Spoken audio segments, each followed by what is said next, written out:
welcome to Charles County Now. I'm Natasha Anthony. Imagine this. It's been a calm day and now the early morning rain has become heavy and is not letting up. Flood warnings are issued and you now see water threatening your home. Floods can happen unexpectedly, especially in floodplains. And in this week's episode, we'll explore what a floodplain is, how to determine your flood risk, and how the county works to regulate development in a floodplain. Joining us is Agnes Adjei. She's the Engineer 1 Infrastructure Management with the Department of Planning and Growth Management. Agnes, welcome. Thank you, Natasha. I'm so thrilled to be here. And we're thrilled to have you. Now, Agnes, tell us a little bit about what you do and what is infrastructure management. So I am an Engineer 1, as you rightly said, and I do work with the infrastructure management team. And so my team reviews and evaluates all infrastructure projects that needs to come through the county. Okay. And we will review the projects to make sure that it's in compliance with county procedures, county policies, ordinances, requirements, and best engineering practices. So on the day-to-day, my role is mainly to review building permits. Okay. So I would review permits such as new builds for both residential and commercial building. If you need additions or alterations to your existing building, I'll review a permit like that. If you need a permit for your accessory structures, driveway entrances, and structures that are also sited within the floodplains, I would review such a permit. Okay, now that brings me to my next question. Now, since we're talking about floodplains, tell us what is a floodplain? So a floodplain is basically any low-lying area that is susceptible to floodwaters. And it could be flooding from any water source at all. Okay. Now, floodplains tends to be a really attractive area for development. So you can see development such as residential areas, residential buildings, commercial buildings, industrial facilities springing up in these areas. However, these areas are highly susceptible to floodwaters. Okay, well, thank you so much for that, Agnes. Now, how can someone find out if their property is at risk of flooding or if it's at all located in a floodplain? FEMA has developed flood maps. Okay.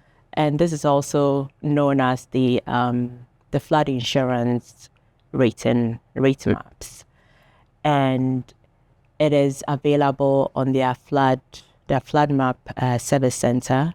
So a resident can go on there and all you have to do is to search the area of interest by the address.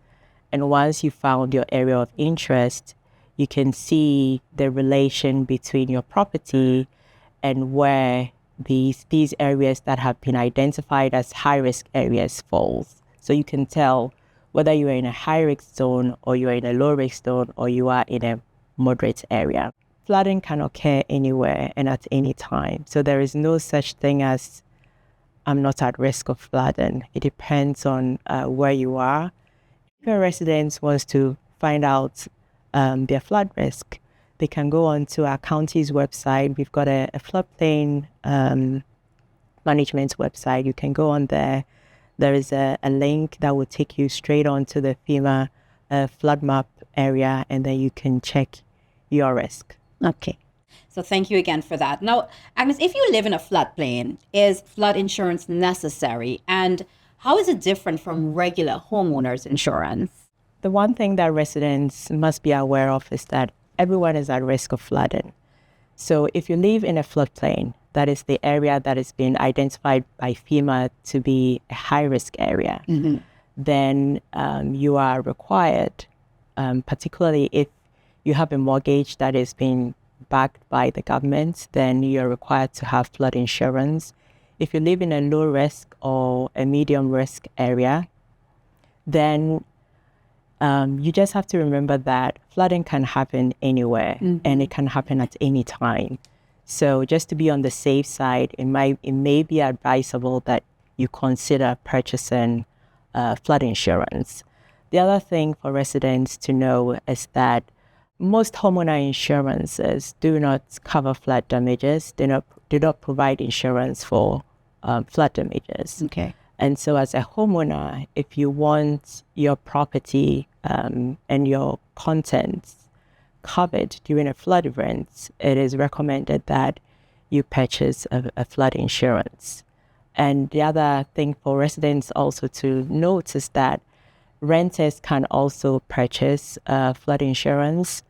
Your landlord or your landlady may have flood insurance, but it may just cover just for the building. Okay. It may not cover the content insurance, which will be something that will be owned by the renters. And so if as a renter, you want to have that peace of mind, then you can go ahead and purchase flood insurance that will cover your property. Awesome. Thank you so much, Agnes. Now, as a participant in the National Flood Insurance Program, what does Charles County require before you can start any construction or make improvements in a floodplain?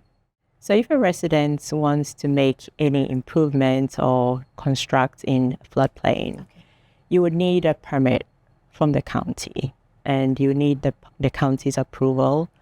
So the requirements for developments in the floodplain is slightly a little bit different from what we would usually want you to comply by on a normal permit. Okay. And so for any sort of developments that you're putting up in a floodplain, as long as you're making man-made changes to the floodplain, we would require you to apply for a permit, and we would review it and we would evaluate it against our county's floodplain management ordinances, just to make sure that everything is in compliance to it.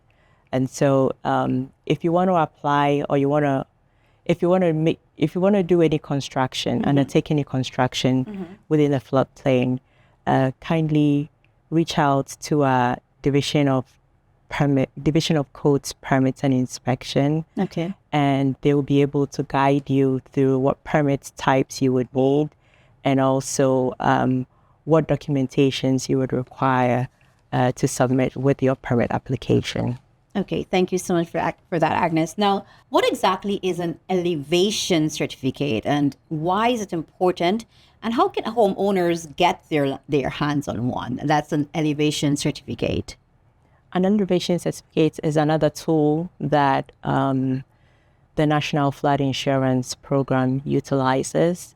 And it's a document that provides you information on the elevation of your property. So just think about it this way. When it floods, water rises.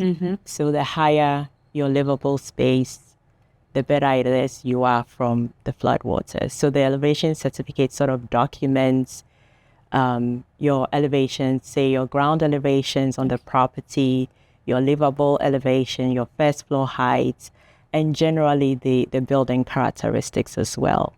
So if a resident is looking to get an elevation certificate because they happen to live in a high-risk area, then the first point of contact will be to contact our permits division and just, inquire. Maybe there's been a recent development on the property and it may have come in, and we may have some records on your elevation certificate. The other alternative is perhaps you just bought the property.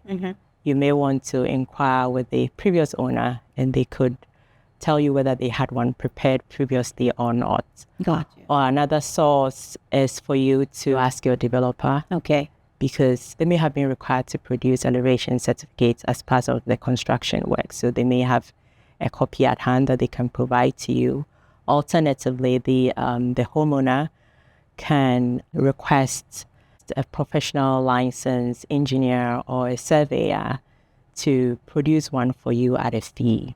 So those are the few choices that a resident has. Okay, thank you so much, Agnes. Now, finally, who should residents reach out to at Charles County government if they have more questions about floodplains and flood insurance?